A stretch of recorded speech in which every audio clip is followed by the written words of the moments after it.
Yeah. Okay, just sort of onto yourself now as a boxing trainer. You know, the transition to being a boxing trainer, are you enjoying it? I do enjoy it because every lad that I work with are great lads. They're dedicated.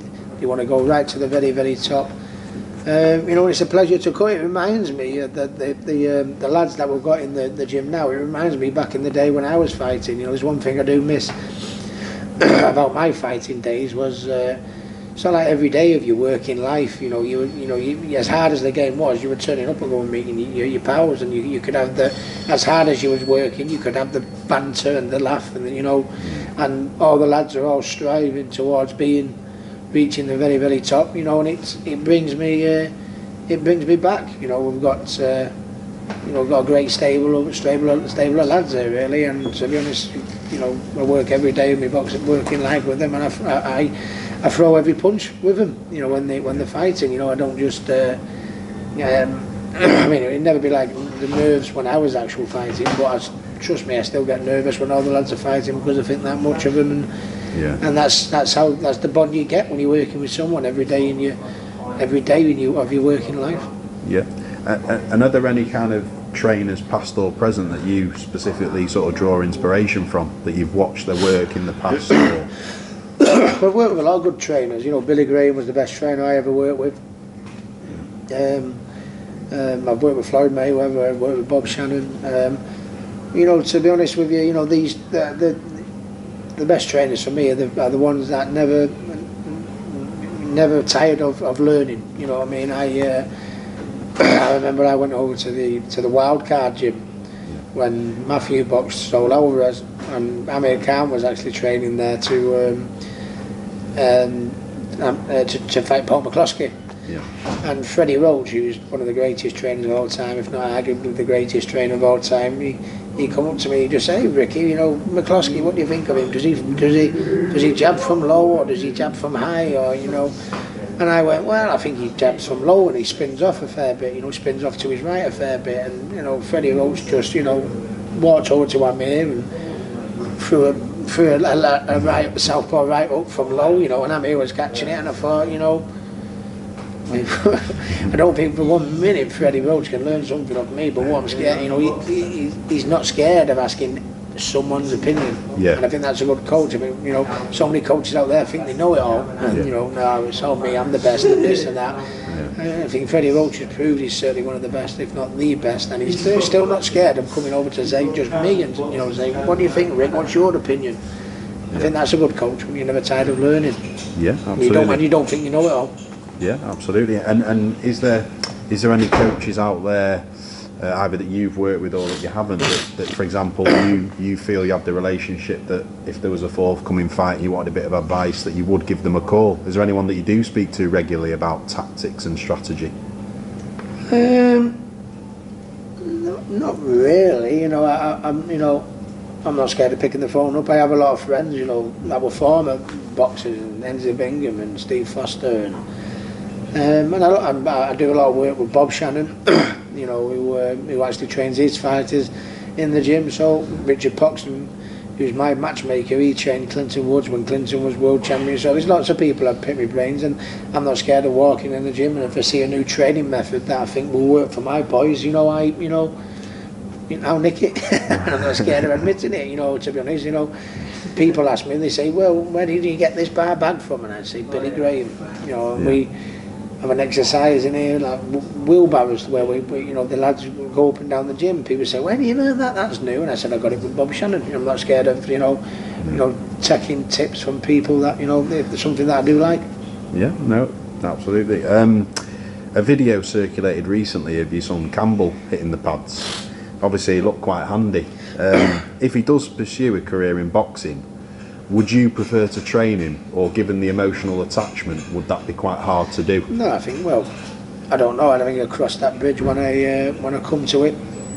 But Campbell's really enjoying his boxing. If I had a choice, I'd much rather him do something other than boxing. I don't think any parent would love to see their youngster getting punched. But no, I think I'll always be there for Campbell to train. But I mean, it's going to be hard for him. There's a lot of pressure on his shoulders. I think the lads he fights are always going to try that little bit harder because who his dad was and stuff like that. So, you know, he is going to have it tough. But if he enjoys it, he loves it. You know, whether you have one fight or 101 fights, what you gain from boxing and climbing in that ring, and, you know, the discipline you have in the gym and the getting fit, you know, and all those things. Whether you have one fight, 101 fights, you know, we all want to be world champions. But I think anyone who has had the courage to get in that boxing ring and go up there against another one man, I think they're a better person for it in life, you know what I mean? So, yeah. So I'm happy that he's enjoying it at the minute, yeah. Right. I was going to say, obviously you've got an impressive roster of fighters at the moment that you currently either overlook as a trainer or promoter and what have you. I mean, obviously if we look at, for example, Ryan Burnett, a bantamweight, he looks a very promising prospect, and he's in a division now that is stacked in the UK in terms of elite UK fighters. Am I right in saying he's a bantamweight, or is he? No, he's a bantamweight. Yeah, he's not super featherweight. Bantamweight, and he seems to be he's maturing and getting stronger and bigger. But he does a bantamweight division comfortable at the minute. I think he might end up a super bantam. Yeah. You know, but or maybe even a featherweight ball given in time. But at the minute, he's presently doing bantamweight comfortable.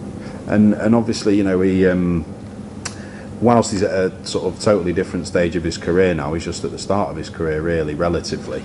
In a couple of years, people like, you know, the Scott Quiggs of this world and the Carl Framptons and the Kid Galahads, they'll still be playing the trade. So the likelihood is that some sort of UK super fights could await him.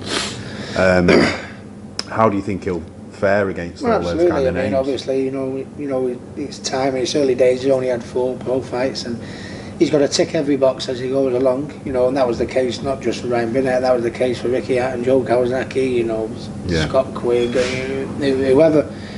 But you know, thus far he's improving. He's got the ability, he's got the dedication, he's got the punch, the speed. You know, and I'll give him good time. There's no reason why I don't think he can get to exactly where all the guys are you've just mentioned. To be honest with you, he's that good. But it's all in good time. To be honest with you, I mean, he's in a bantamweight division. There's not a lot of bantamweights about, say, such as like the middleweights or the light middleweights or the welters. You know, so because of his ability, he could get there sooner rather than later. I think the hardest thing would be have to hold him back. But I mean, if he's ready, he's ready. And I think I've learned enough in this game to know when the right time is to let him off the leash and when the right time is to just hold him back that little bit longer. Yeah. And then obviously sort of Lucas Brown's a fighter that you overlooked. Is he a legitimate threat to the elite heavyweights in the UK? Yeah, very much so. Anyone who hits like Lucas Brown is absolutely a danger. Yeah. He's getting better all the time, and he's fearless. You know, he doesn't. You know, he'd fight them all tomorrow. To be honest with you, right. If I'd let him. Yeah. But I think we worked very, very hard with Lucas to get him in the right positions. You know, and he's 11 now by the WBC. You know, so that's a really good world ranking. So when you've got a heavyweight in such a wonderful position, you know, and such a good ranking, it's essential.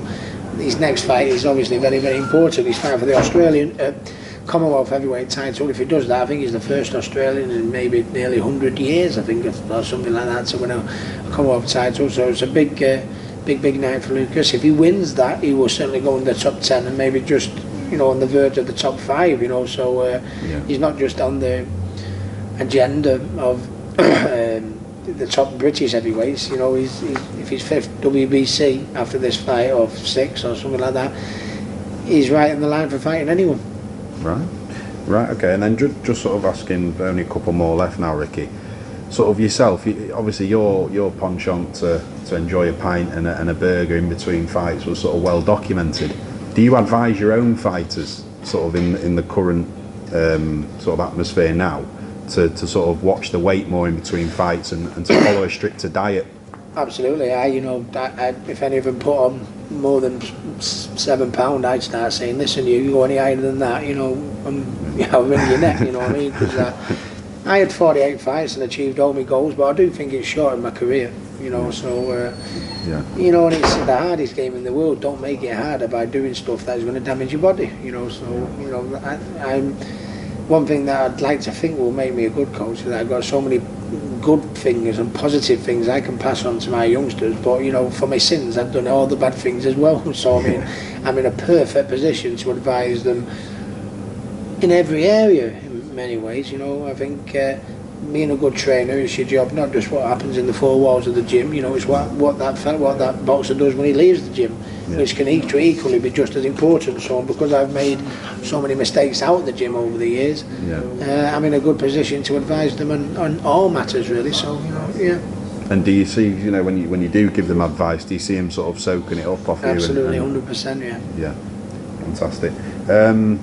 Okay, one question I wanted to ask was, with your sort of last fight against Senchenko, had, for example, he not thrown the body punch and you'd have, you know, you'd have gone to the distance and you'd have prevailed on points, would you have carried on, or could you just tell that maybe it wasn't quite working during the fight? It was just everything just felt out of sync, which I've been told by lots of fighters. You can go in the gym, you can do your sparring, you can do your training, and you can be dead positive, and you know, everything from what I did in the gym was looking towards it was going to be a great comeback. But when when you've boxed for a number of years at the level that I've boxed, I just knew that it wasn't there, to be honest with you. And then that body shot, if that had hit me a few years back, I think it'd have bounced off me. But because of the damage I've done to my body over the years, I just couldn't hang on. I think, but you know, to me, my comeback was not far.